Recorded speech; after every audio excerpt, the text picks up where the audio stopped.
A reitora em exercício da Universidade Federal de Santa Catarina, Alacoque Lorenzini, vai entrar em licença médica por 60 dias. A reitora se sentiu mal na tarde desta segunda-feira. O professor Ubaldo é quem deve assumir a reitoria e convocar nova eleição. Prisco, por favor, venha comentar, pode entrar aqui no SBT Meio-Dia para comentar esse assunto do afastamento da reitora em exercício. Muito bem, vamos lá.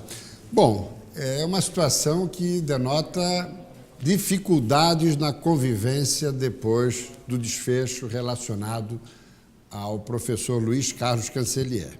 E outra coisa que eu acho que é importante ficar registrado, eu tenho aqui, que é justamente o que foi colocado pelo chefe de gabinete, na verdade, ex-chefe de gabinete, Áureo Moraes. Ele, o que ele fez? Ele, no dia 20 de outubro, ele abriu um processo administrativo disciplinar contra o corregedor-geral Rodolfo do Prado e, consequentemente, um afastamento preventivo.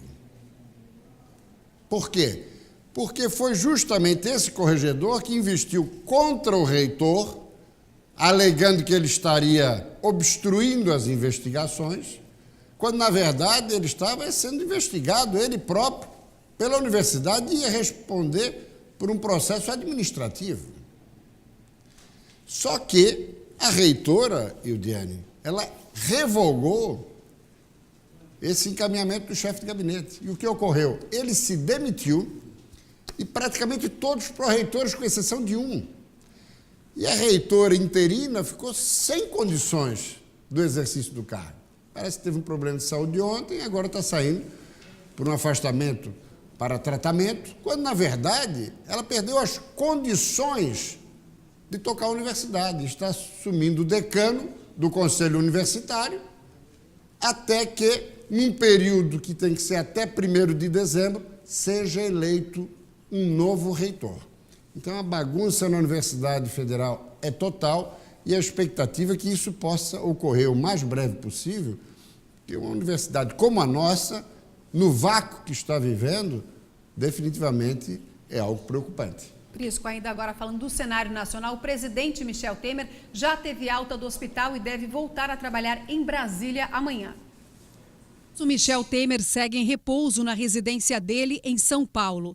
Temer recebeu alta ontem do Hospital Sírio-Libanês depois de passar por uma cirurgia para a desobstrução da uretra. O presidente deu entrada no hospital na noite da última sexta-feira com o quadro de retenção urinária causada por um inchaço na próstata. Muito bem, o presidente Michel Temer, que já liberado está do hospital, permanece em São Paulo, muito possivelmente até amanhã, retornando a Brasília, mas as atividades mesmo só na próxima segunda-feira.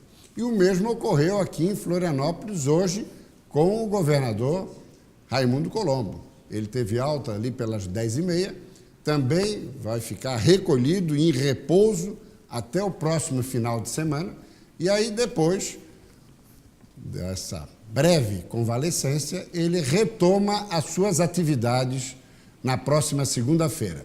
Nenhuma agenda que estava prevista para essa semana será cumprida pelo governador.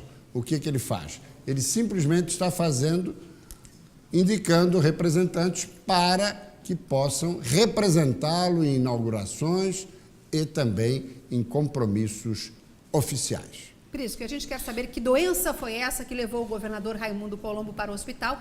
Para isso, a gente tem uma convidada hoje. Muito bem, é a doutora... A médica Marianges o sobrenome de vocês, Adrosne Gouveia da Costa. Isso, Mariana. Marianges, né? Obrigada pela presença Satisfação, aqui. Marianges. Prazer é meu. E a pergunta é aquela que a Ildiane fez. Que tipo de doença, de enfermidade é essa exatamente? Então, o que é a diverticulite? Né? A diverticulite é uma inflamação em um divertículo. Os divertículos, que nós chamamos de doença diverticular dos cólons ou diverticulose, são abaulamentos, saculações ou pequenas bolsinhas que se formam geralmente do lado esquerdo do intestino grosso. Uhum. E quando acontece alguma inflamação, que nós chamamos de diverticulite aguda. Agora, no caso do governador, ele já teve um outro episódio quando senador.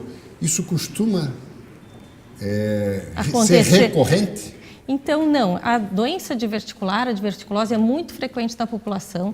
Ela começa a aparecer depois dos 50 anos de idade, geralmente, e por volta dos 80 anos de idade, a população, geralmente, 60% tem a doença diverticular. Então, grande parte das pessoas não tem nenhuma manifestação. Certo. Perto de 15% que vai ter a diverticulite. E o que provoca? É alimentação? É falta de exercício? O que é exatamente?